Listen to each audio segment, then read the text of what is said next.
Buenos días, mi nombre es Isabela de León Cadena y me corresponde la pregunta número 30.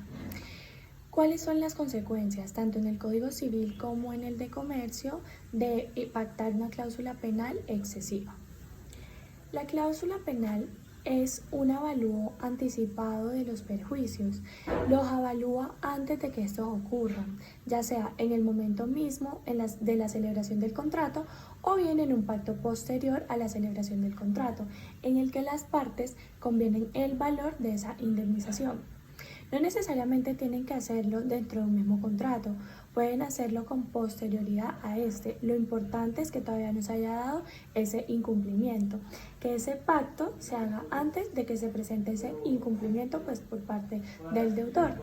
Y lo normal es que se haga dentro del propio contrato. El artículo 1592 del Código Civil nos define la cláusula penal. Es aquella en que una persona, para asegurar el cumplimiento de una obligación, se sujeta a una pena que consiste en dar o hacer algo en caso de no ejecutar o retardar la obligación principal. Cuando la cláusula es mayor que el perjuicio, estamos ante una cláusula penal lesiva o, como también se llama, cláusula penal enorme. La parte que va a pagarla perfectamente puede acudir ante el juez para pedir que se reduzca hasta los límites razonables.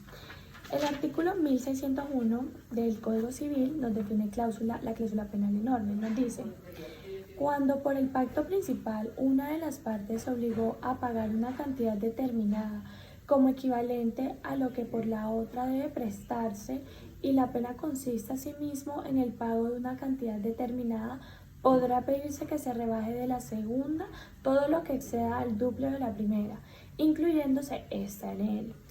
La disposición anterior no se aplica al mutuo ni a las obligaciones de valor inapreciable o indeterminado.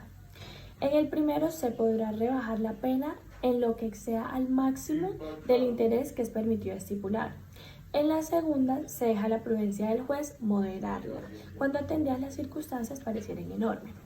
Lo que quiere decirle el anterior artículo es que en los contratos conmutativos, aquellos que generan obligaciones para las dos partes, el valor de la cláusula penal puede ir hasta el doble del valor de la obligación principal. En el evento en que ese valor de la cláusula penal exceda el doble del valor de la obligación principal, la que se está respaldando, pues el deudor al que se le impone esa cláusula penal puede dirigirse ante el juez para que realice la reducción correspondiente. Entonces, en conclusión, lo único que se puede cobrar es el doble del valor de esa obligación principal. El artículo también hace referencia al mutuo. Nos dice que la disposición de que solamente se puede cobrar 2 veces el valor de la obligación no se aplica al mutuo ni a las obligaciones de valor inapreciables. En el mutuo se podrá rebasar la pena en lo que exceda al máximo interés que es permitido estipular, y en el caso de las obligaciones indeterminables, pues se deja al arbitrio del juez moderarlas. Pero ¿cuál es el máximo interés? Es el interés corriente más el 50%. Ese es el máximo que se puede estipular en materia civil. Si la tasa de interés moratorio sobrepasa ese límite, se debe reducir al máximo permitido por la ley, que cuál es el interés corriente más el 50%.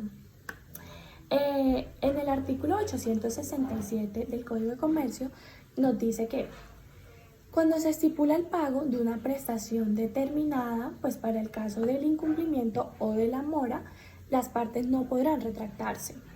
Cuando la prestación principal esté determinada o sea determinable en una suma cierta, pues la pena no va a ser superior al monto de esa prestación.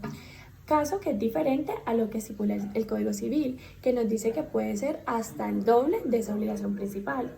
También nos dice el Código de Comercio que cuando esa prestación principal no esté determinada, no sea determinable, el juez podrá reducir equitativamente la pena, pues si la considera manifiestamente excesiva, injusta, pues para la parte que tenga que cargar con ella.